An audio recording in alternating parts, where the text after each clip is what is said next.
movies, I get that same flashback feeling to like when you first get I was gonna say voicemail. What is it called back then? An answering machine. And the first time you like want to leave a message or like that outgoing message, oh man, you did that like 20 times before you were happy, right? I guess you probably still do that now, set up your voicemail on your phone. Okay. Anyway, so new phone, flipped it today to see how it works better filming horizontal than vertical. Don't mind my hair. This is the look of a mom who finally got her toddler to nap at 3 p.m. And summer's out, so the craziness you hear in the background is my older son watching this gamer play Minecraft, and they get crazy. So YouTube, that's what the world's about now, I guess. So I came to a realization a few weeks back. I was talking to my husband about Tae Kwon Do. When I was a kid, I was super shy, super shy. I might have been about 6, 7, 8 years old. Definitely under 10. And, oh, you know what? No, it would have been less than 9. Because my mom and dad were still together. Anyway, I took Tae Kwon Do, got to level yellow stripe. I was telling him about how my Tae Kwon Do instructor, which he was an Asian man. I'm not sure what his descent was. I was too young to even fucking ask or analyze it. He pointed me out one time. We were doing these hip circles, and I pretend like there was a hula hoop around me, and each part of my body as I went by I had to touch the hula hoop. So I was like really pushing into it, giving it, right? And he's telling the whole class to do this, and he's like, look at Katie, she's doing it well. And when I told him that, he's like, oh, that guy's probably a pedophile. I'm like, what? And he's like, yeah. He's like, you're a little kid, and he's making you do hip circles. And like, he took martial arts class. He took kickboxing and jujitsu when he was younger.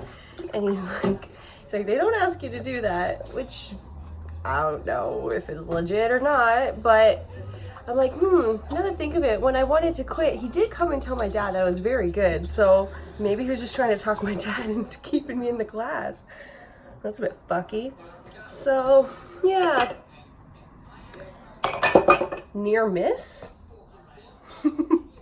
Shit. And then the other day, I was thinking about, have you ever woken up next to somebody and you didn't know if you fucked them or not? First thing you do is like look down under the cover, see if you're dressed or not, see if you're wet or not, or if there's any like leftover residue of anything or not. That happened to me one time. I was at my friend Alicia's house, well actually her boyfriend's house, and there we go. And we were drinking and smoking in the hot tub that they had. And this guy, Jordan, came over, and he's a smaller guy. He's like same height as me, but he was strong. I remember like he picked me up and was throwing me around and stuff, and we were just playing, but I was just too hammered to care about hooking up that night. It wasn't in my plan. So I remember I went and lay down in my friend's boyfriend's parents' bedroom, and I was hammered. I don't even remember actually like going to lay down. I just remember waking up the next morning with a really bad hangover. My head was just pounding. Threw up in the bathroom, thankfully it was right there. Oh, that's why they put me there, because there's a bathroom right close to the bed. Yes.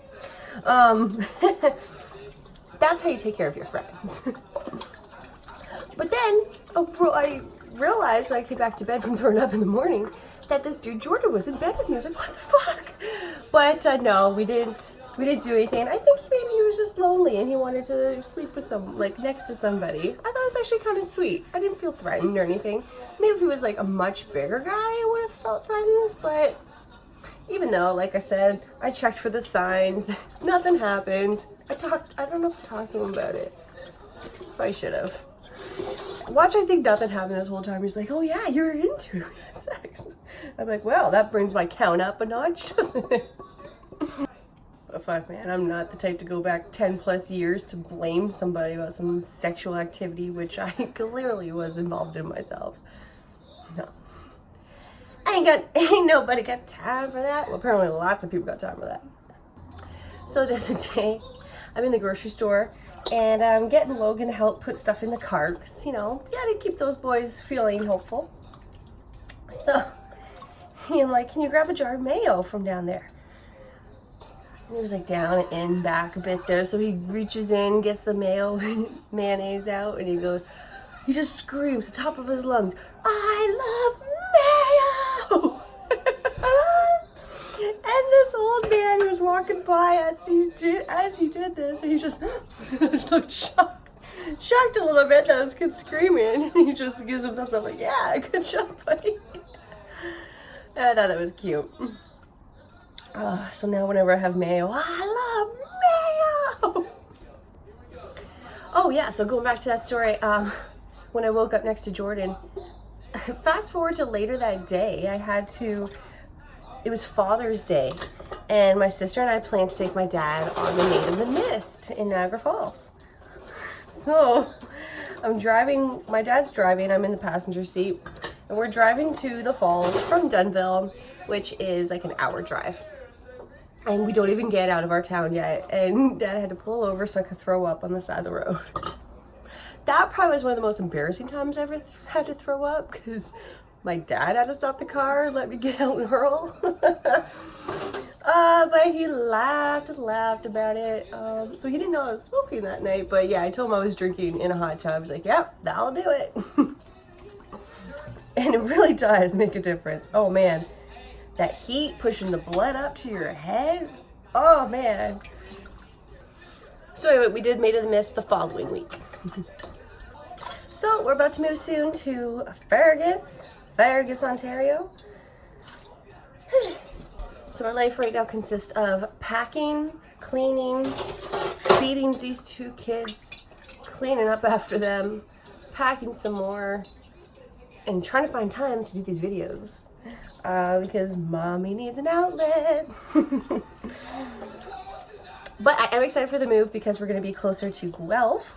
And Guelph is like the closest town around this part of Ontario that I'm in right now that has a comedy club. Yay! So it's this place called the Making Box. I've never been there, but I definitely want to. And hopefully once we get settled in, I can maybe start doing open nights once a week, or you know, just I need to get on stage as much as possible. So I'm really looking forward to that. I hope that works out. What else? A move coming up. Oh, and yeah, so I mean, I want to try to post these videos once a week because that's what weekly podcasts is, just the kind of the standard now. It's the benchmark that's been set by all the pro comedians who are actually making a living off this. And I'm cool to follow that. That shouldn't be too bad to handle, right? But yeah, these kids are very, what's the word I'm looking for? Time demanding. And you don't think when someone busts in you how much of your time is going to be needed taking care of that bust. Oh man, it's like 2 minutes to get a towel and wipe this off me, or 18 years child rearing rendering. Too much computer stuff. But oh man, great podcast that I watched that like I stopped and I like cried several times just because it just hit me so hard. It's called, okay, so you know Bert Kreischer, his lovely wife, can't fucking think of her name right now, damn it. Anyway, I watched her on Dr. Drew's After Dark podcast, and she was awesome. LeeAnn Kreischer. And now she has a podcast herself called Wife of the Party. And she had Christina on as a guest. And that was the first episode of her podcast that I watched.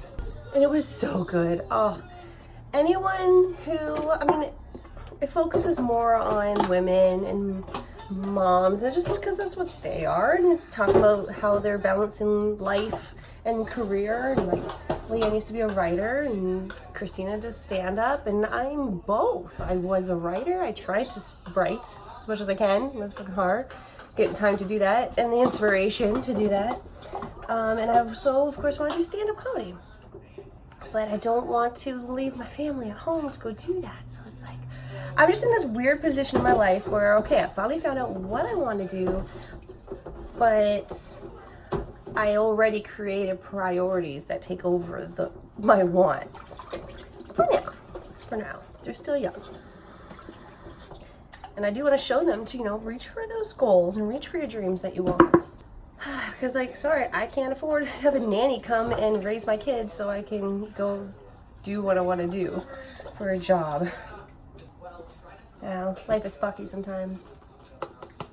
I'm doing my best. But yeah, I'm still getting some random people reaching out, tell me how, asking me for advice on doing podcasts, or just tell me how they like it and encouraging me to keep doing it, and tell me I do have something unique here, and smashing myself.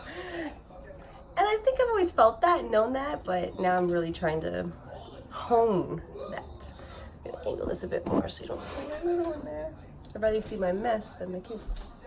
So I mean, that's cool, and that's always super encouraging. Just keep going, keep trying. Even if I'm not able to get them out weekly like I want to, even if I do one I don't know, every couple weeks or something, at least that's something.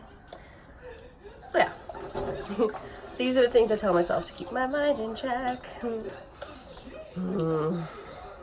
But I do have a vision of a plan of action that I want to do once I start making some more money, because money's fucking always tight. But I guess that's just the stage of life I'm in. Young parent. It's hard to stay on top of everything, and yeah. But anyway, what I was gonna say is I will need a publicist. I'll need an agent to do my bookings.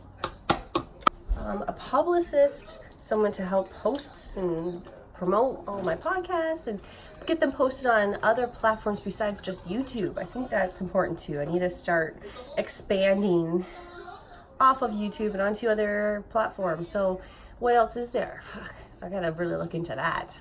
It's just so much research, and you really have to have your finger on the pulse these days, so you know the best way to promote your product, which is me. So we had a really good weekend. I don't know when I'm gonna get this edited and posted, and I gotta remember to keep looking here and not at myself because it's probably looking weird. Anyway, we had a great Canada Day weekend, and there was one point in time where I wasn't at odds with Sean's cousin, but he just said a few things that I thought were inappropriate at the time, and I just felt awkward and uncomfortable around him. But you know what? We talked it out with Sean. I think it's called sometimes Jen was there too. That's his wifey. But man, they're awesome. And the only reason I'm bringing this up is because I just want to say is if you're ever at odds with somebody, or you feel okay, this person slighted me or pissed me off or offended me in some way, best thing to do is to talk to them. Tell them why it upset you and what about that, so that they can understand where you're coming from, your perspective, and maybe you're overreacting. Maybe they really were in the wrong. You won't really know until you communicate that out and talk it out with them. So glad we did that, and I encourage all of you guys to do that too. If anyone's fucking with their head. But damn, it's almost 5 o'clock. So I need to start supper, so my kids don't come out to me in 20 minutes. Oh, I'm hungry. So thank you for watching. I don't know if you can see. And there goes the water. So if you could share, subscribe, hit that bell for the notification so you never miss another video. And keep it clean or dirty, whatever you like. Mama Big will clean it up. I don't know what the fuck I'm doing. Have a great day.